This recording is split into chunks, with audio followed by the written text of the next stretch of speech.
بسم اللہ الرحمن الرحیم۔ السلام علیکم ناظرین، میں ہوں آصف محمود اور آپ دیکھ رہے ہیں ادراک ٹی وی۔ ناظرین، اگر آپ نے ابھی تک میرا چینل سبسکرائب نہیں کیا تو پہلے چینل سبسکرائب کر لیں اور ساتھ بیل آئیکن پر ضرور کلک کریں تاکہ آپ کو ہر نئی ویڈیو کی اپڈیٹ مل سکے۔ ناظرین، گزشتہ ویڈیو میں ہم نے قائد اعظم کا بیماری کی حالت میں آرام کی غرض سے زیارت منتقل ہونے اور وہاں جو حالات و واقعات پیش آئے اس پر روشنی ڈالی۔ آج کی اس ویڈیو میں قائد اعظم کے پسندیدہ باورچی، ان کا طبیعت کا سنبھلنا، قائد اعظم کی کراچی واپسی پر آمادگی اور کراچی ایئرپورٹ سے رہائش گاہ تک 15 منٹ کا سفر 2 گھنٹوں میں طے ہونا، اس کے بارے میں جانیں گے۔ جن لوگوں نے پہلی ویڈیو نہیں دیکھی ان سے گزارش ہے کہ وہ پہلا حصہ لازمی دیکھیں، جس کا لنک نیچے ڈسکرپشن میں مل جائے گا۔ ناظرین، قائد اعظم کے زیارت کے قیام کے زمانے کی بات ہے کہ قائد اعظم کی طبیعت بگڑنا شروع ہو گئی اور انہوں نے کھانا پینا چھوڑ دیا۔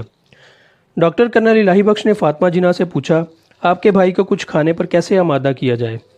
ان کی خاص پسند کا کوئی کھانا بتائیں۔ فاطمہ جناح نے بتایا کہ بمبئی میں ان کے ہاں ایک باورچی ہوا کرتا تھا جو چند ایسے کھانے تیار کرتا تھا کہ بھائی ان کو بڑی رغبت سے کھاتے تھے، لیکن پاکستان بننے کے بعد وہ باورچی کہیں چلا گیا۔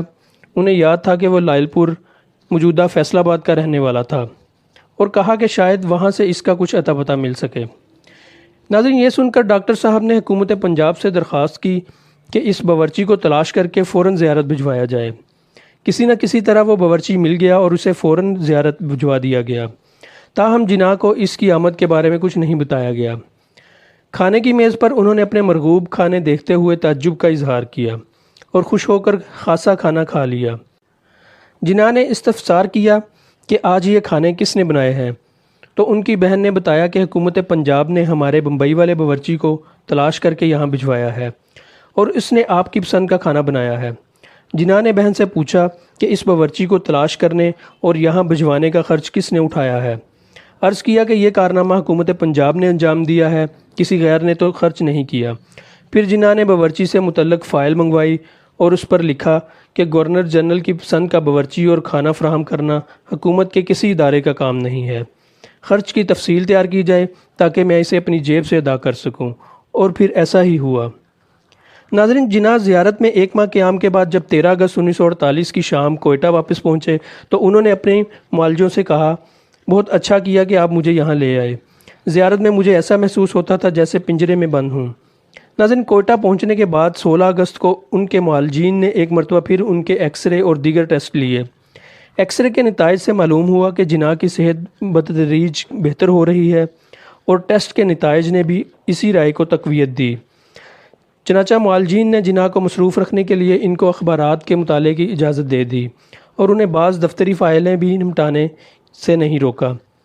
کوئٹہ پہنچنے کے بعد جناح کی صحت چند روز کے لیے اس قدر سنبھل گئی تھی کہ وہ تھکان محسوس کیے بغیر روزانہ 1 گھنٹہ کام کرنے لگ گئے۔ ان کا معدہ بھی بہتر کام کر رہا تھا، یہاں تک کہ ایک دن انہوں نے ڈاکٹروں کے مشورے کے باوجود حلوہ پوری تیار کروا کے شوق سے کھائی۔ چند دن بعد انہوں نے ڈاکٹروں کی اجازت سے سگریٹ نوشی بھی شروع کر دی۔ ناظرین، ڈاکٹروں کا خیال تھا کہ اگر کوئی عادی سگریٹ نوش بیماری کے دوران سگریٹ طلب کرے تو یہ اس کی صحت کی جانب لوٹنے کی علامت ہے۔ اب ڈاکٹروں نے جناح کی صحت کا مزید جائزہ لیتے ہوئے ان سے گزارش کی کہ انہیں کوئٹہ سے کراچی منتقل ہو جانا چاہیے، لیکن جناح اسٹریچر پر لیٹے لاچار کیفیت میں گورنر جنرل ہاؤس نہیں جانا چاہتے تھے۔ ان سے بار بار درخواست کی گئی تو وہ اس شرط پر کراچی جانے پر آمادہ ہو گئے کہ وہ گورنر جنرل ہاؤس میں نہیں بلکہ ملیر میں نواب آف بہاولپور کی رہائش گاہ میں قیام کریں گے۔ ان دنوں نواب آف بہاولپور انگلستان میں مقیم تھے۔ ناظرین، جناح سے کہا گیا کہ ان کی قیام گاہ میں رہائش کے لیے ان کو ایک خط تحریر کرنا پڑے گا، تو ان کی اصول پسندی نے انہیں یہ خط تحریر کرنے کی اجازت نہیں دی۔ وہ نہیں چاہتے تھے کہ وہ مملکت کے گورنر جنرل ہوتے ہوئے اپنی ملک میں شامل ایک ریاست کے نواب سے کسی قسم کی سہولت حاصل کرنے کے لیے باقاعدہ اجازت طلب کریں۔ ناظرین، 29 اگست 1948 کو ڈاکٹر الہی بخش نے جناح کا ایک مرتبہ پھر معائنہ کیا۔ وہ لکھتے ہیں، قائد اعظم کا معائنہ کرنے کے بعد میں نے یہ امید ظاہر کی کہ جس ریاست کو آپ وجود میں لائے ہیں اسے پوری طرح مستحکم اور استوار کرنے کے لیے کافی دیر تک زندہ رہیں۔ میرے وہم و گمان میں بھی نہ آیا کہ میرے جذبات سے وہ غمگین ہو جائیں گے۔ ان کے یہ الفاظ اور ان کا افسردہ اور یاس انگیز لہجہ بھی کبھی نہیں بھول سکتا۔ جناح نے ڈاکٹر الہی بخش کو مخاطب کر کے کہا، آپ کو یاد ہے جب آپ پہلی بار زیارت آئے تھے تو میں زندہ رہنا چاہتا تھا، لیکن اب میرا جینا مرنا برابر ہے۔ ناظرین، ڈاکٹر الہی بخش لکھتے ہیں کہ یہ الفاظ زبان سے ادا کرتے وقت ان کی آنکھوں میں آنسو آ گئے۔ ایک ایسے شخص کو آپ دیدہ دیکھ کر جسے جذبات سے یکسر آری اور فولاد کی طرح سخت سمجھا جاتا تھا، ڈاکٹر الہی بخش دنگ رہ گئے۔ ناظرین، جناح اس وقت دن بدن بہتر ہو رہے تھے، اس لیے جناح کی طبیعت سے انہیں اور بھی حیرانی ہوئی۔ انہوں نے دریافت کیا تو جناح نے فرمایا، میں اپنا کام پورا کر چکا ہوں۔ ڈاکٹر الہی بخش لکھتے ہیں کہ اس جواب سے میری الجھن اور بڑھ گئی اور خیال ہوا کہ وہ اصل بات پوشیدہ رکھنا چاہتے ہیں، اور جو وجہ انہوں نے بیان کی ہے وہ یوں ہی ٹالنے کے لیے ہے۔ میں رہ رہ کر سوچتا تھا کہ کیا آج سے 5 ہفتے پہلے ان کا کام نامکمل تھا اور اب یکا یک پایہ تکمیل کو پہنچ گیا ہے۔ میں یہ محسوس کیے بغیر نہ رہ سکا کہ کوئی بات ضرور ہے جس نے ان کی جینے کی آرزو مٹا دی۔ یہی واقعہ فاطمہ جناح نے بھی تحریر کیا ہے، مگر قدرے مختلف الفاظ میں۔ وہ لکھتی ہیں، اگست کے آخری دنوں میں جناح پر اچانک مایوسی کا غلبہ ہو گیا۔ ایک دن میری آنکھوں میں غور سے دیکھتے ہوئے انہوں نے کہا، فاطی، اب مجھے زندہ رہنے سے کوئی دلچسپی نہیں، میں جتنی جلد چلا جاؤں اتنا ہی بہتر ہے۔ یہ بدشگونی کے الفاظ تھے۔ میں لرز اٹھی، جیسے میں نے بجلی کے ننگے تار کو چھو لیا ہو۔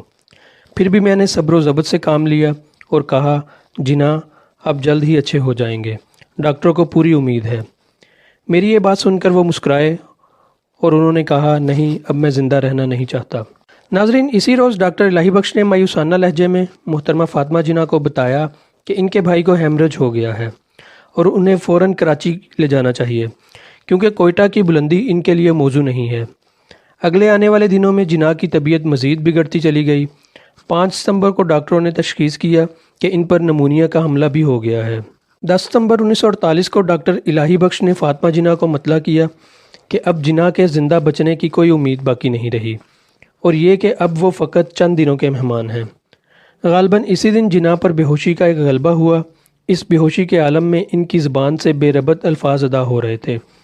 وہ بڑبڑا رہے تھے، کشمیر، انہیں فیصلہ کرنے کا حق دو، آئین، میں اسے مکمل کروں گا، بہت جلد، مہاجرین، انہیں ہر ممکن مدد دو، پاکستان۔ ناظرین، 11 ستمبر 1948 کو جناح کو اسٹریچر پر ڈال کر ان کے وائکنگ طیارے تک پہنچا دیا گیا۔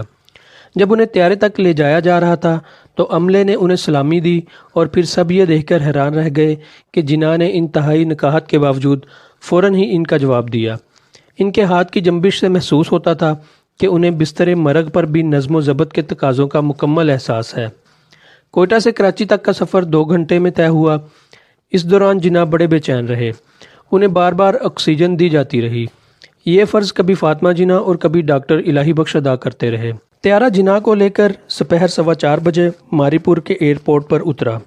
جناح کی ہدایت پر انہیں لینے کے لیے آنے والوں میں نہ حکومت کا کوئی اہم رکن موجود تھا، نہ ہی ضلعی انتظامیہ ان کی آمد سے باخبر تھی۔ ایئرپورٹ پر ان کا خیر مقدم کرنے والوں میں گورنر جنرل کے military secretary lieutenant colonel Geoffrey Knowles کے علاوہ اور کوئی بھی نہ تھا۔ گورنر جنرل کے سٹاف نے انہیں اسٹریچر پر ڈال کر فوجی ایمبولینس میں منتقل کیا۔ فاطمہ جناح اور ان کی نرس ان کے ساتھ بیٹھ گئیں۔ ناظرین، جناح کی ایمبولینس نے ابھی فقط 4 میل کا فاصلہ طے کیا ہوگا کہ اس کا انجن پیٹرول ختم ہونے کے باعث ایک جھٹکے کے ساتھ بند ہو گیا۔ اسی کے ساتھ ایمبولینس کے پیچھے پیچھے آنے والی کار، سامان بردار ٹرک اور دوسری گاڑیاں بھی رک گئی۔ قائد کی حالت اس قابل نہیں تھی کہ راستے میں بلا وجہ ایک لمحہ بھی ضائع کیا جائے۔ ڈرائیور 20 منٹ تک انجن کو ٹھیک کرنے کی جدوجہد کرتا رہا۔ آخر فاطمہ جناح کے حکم پر ملٹری سیکرٹری اپنی کار میں ایک اور ایمبولینس لینے کے لیے روانہ ہو گئے۔ ادھر ایمبولینس میں شدید حبس کا عالم تھا، سانس لینا بھی دشوار ہو رہا تھا۔ ناظرین، فاطمہ جناح اور ان کی نرس باری باری انہیں گتے کے ایک ٹکڑے سے پنکھا جھلتی رہی۔ ہر لمحہ بڑی اذیت میں گزر رہا تھا۔ کرنل نولز اور ڈاکٹر مصری کو گئے ہوئے بڑی دیر ہو گئی تھی، لیکن نہ فوجی ایمبولینس کا انجن درست ہوا اور نہ کوئی اور متبادل انتظام ہو سکا۔ ڈاکٹر الہی بخش اور ڈاکٹر ریاض بار بار اپنے قائد کی نبض دیکھتے۔ خدا کر کے کرنل نولز ایک دوسری ایمبولینس لے کر واپس آئے۔ قیاس کیا جا سکتا ہے کہ یہ وہی ایمبولینس ہوگی جس کا ذکر سری پرکاش نے کیا ہے۔ جناح کو اسٹریچر پر ڈال کر اس ایمبولینس میں منتقل کیا گیا، اور یوں شام 6 بجے کر 10 منٹ پر وہ گورنر جنرل ہاؤس پہنچے۔ ایئرپورٹ سے رہائش گاہ تک کا 9 میل کا فاصلہ، جو زیادہ سے زیادہ 15-20 منٹ میں طے ہو جانا چاہیے تھا، تقریباً 2 گھنٹے میں طے ہوا۔ یعنی 2 گھنٹے کوئٹہ سے کراچی تک اور 2 گھنٹے ایئرپورٹ سے گورنر جنرل ہاؤس تک۔ گورنر جنرل ہاؤس پہنچنے کے بعد جناح فقط 4.25 گھنٹے زندہ رہے، اور اس دوران وہ تقریباً غنودگی کے عالم میں رہے۔ ڈاکٹروں نے انہیں طاقت کا ایک انجیکشن لگایا، اور ڈاکٹر الہی بخش کے بقول جب انہوں نے ہوش میں آنے پر جناح سے کہا کہ وہ جلد ہی ٹھیک ہو جائیں گے تو انہوں نے آہستگی سے کہا، نہیں، میں زندہ نہیں رہوں گا۔